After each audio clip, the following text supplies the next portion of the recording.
how's everybody doing today?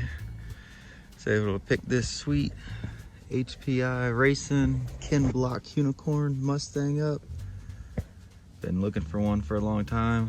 Finally got one. Still got the original box with it. Body's not in too bad a shape. Tires got a little scuff marks on it, but it's gonna be a fun car. Still has all the manuals with it. Really excited to have this in my collection now. Definitely gonna do a lot of videos with it, get some upgrades for it. Right now it's just running the stock Traxxas XL5 System and the Titan 12-turn motor. Does pretty good with this car.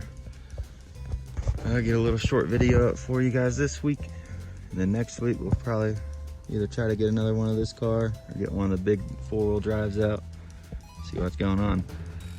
Thanks for watching TNDRC.